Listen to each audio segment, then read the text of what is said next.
Hello, welcome to Holly Barkley Jewellery.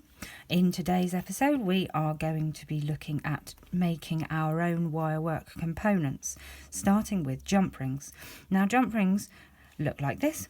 They are very useful in attaching things together, adding a little bit of movement. For example, here I have a pair of earrings, an earring, which I have used a jump ring to attach the ear wire and then put some of these nice feathers at the bottom, which gives that earring really nice movement. If I'd have attached those feathers straight to that, they wouldn't move around and swing really nicely like this. So in order to make jump rings, what we would do is usually I would work with a 1mm wire. Now this is a 1mm wire.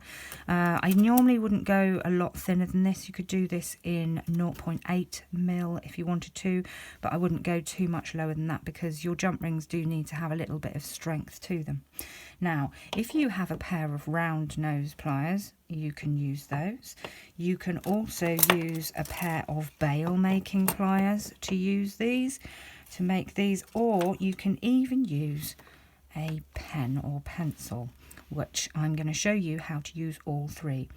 Initially, the first one that I'm going to show you is my bail making pliers, simply because that is actually the easiest one to use and to see how it's made. So what I'm going to do is I'm going to take a length of 1mm wire and I'm going to grip the very tip in the biggest gauge there, and I'm going to grip and twist, release, grip, twist, release, grip, twist.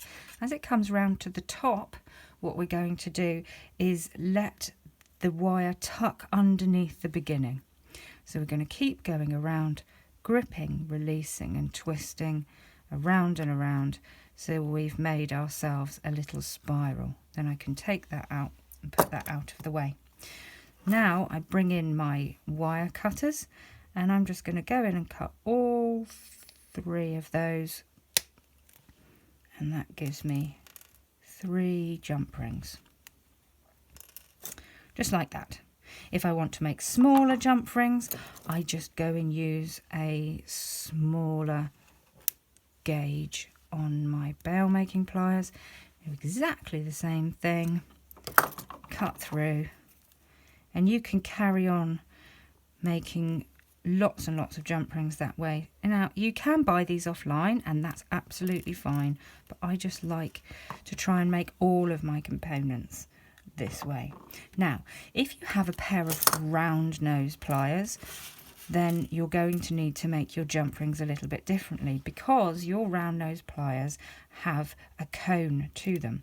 If I started at the top, I would end up with very, very small jump rings going all the way down to medium to small. So I'm going to start at the very bottom and I'm going to do that curl until we come around to the very bottom again. Now what's important is I get this underneath, and then I'm going to keep going round, and if I stay at the very base and let that curl travel up, you can see that the curl is staying the same size, it's not going smaller.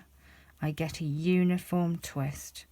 So there I've got a nice little curl, and I can still go in, cut all of those, and there are my jump rings off of my round nose pliers.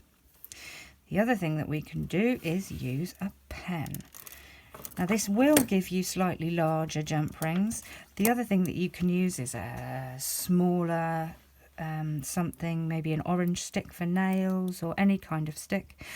So what I'm going to do is, because if I grip it there it's going to dig into my finger, I'm going to go a bit further down, hold it and wrap so that my wraps are right next to each other.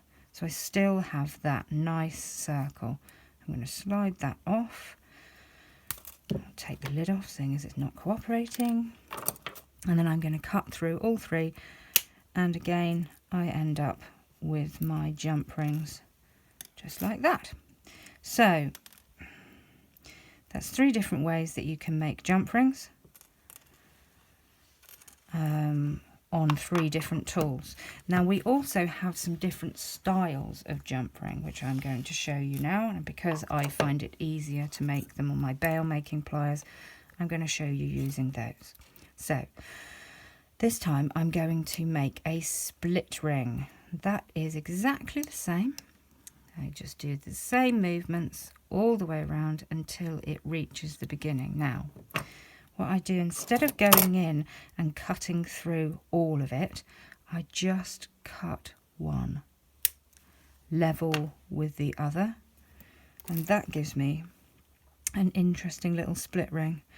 Now this can be used as a little bit of a stronger way to hook things on. If, for example, you had an S-clasp that you wanted to hook an earring, that you wanted to hook the end of your necklace into, so your necklace would come through like this, you would have this split ring which you would then just be able to hook on to your S-clasp, and then that would give you a good strong closure on your necklace.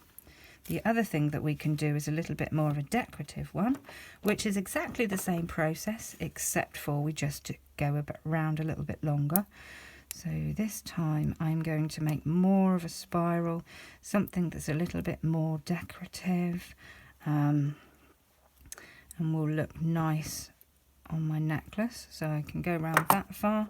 I'm going to cut off that edge so that it's always 2 ends the same.